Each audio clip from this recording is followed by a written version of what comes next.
आप देख रहे हैं ताज 92 न्यूज और मैं हूं नाइला भट्टी। रुख करते हैं आज की हेडलाइंस का।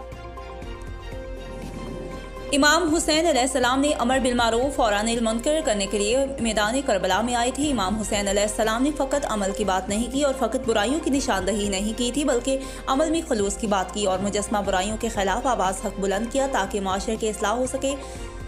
जबकि सवार नियाज हुसैन हैदरी एक सच्चा पैरोकार अली अलैहिस्सलाम थे और सच्चा अज़्ज़ादार इमाम हुसैन थे। उन्हें इन ख्यालात का इज़हार मौलाना मदद अली मल्ला ने नियाज हुसैन हैदरी की पहली बरसी के सिलसिला में मुनक़िद होने वाली मजलिस से खिताब करते हुए किया। उन्होंने कहा कि अदल इंसाफ ही सलाम का बेहतरीन रुकन कानून है। जो भी इस कानून से हटकर अमल करेगा वो ना दीन और ना दुनिया में कामयाबी हासिल कर सकता है।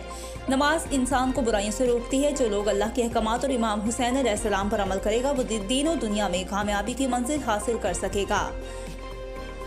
उन्होंने नियाज हुसैन हैदरी सच्चे आशिक इमाम हुसैन अलैहिस्सलाम थे, जिन्होंने टंडू अलयार में पैगाम अली समेत इस्लाही अमल के जरिए टंडू अलयार में एक मुकाम हासिल किया। उन्होंने कहा कि इंसानियत की खिदमत ऐन इबादत है। नियाज हुसैन हैदरी और इसके ख़ानदान के अफराद ने इमाम हुसैन अलैहिस्सलाम से हकीकी प्यार करते हैं। नियाज हुसैन हैदरी अपने अंदर एक अंजुमन थे, बासलाहियत और बहादुर शख्स थे, जिन्होंने अयामी मुहर्रमुल हराम के तसव्वुफ़ को लोगों तक पहुँचाया। इस मौका पर इमदाद हुसैन हैदरी समेत सैकड़ों मोमिनीन ने नियाज हुसैन हैदरी की पहली बरसी के मौका पर मुनक़िद होने वाली मजलिस में मौजूद थे।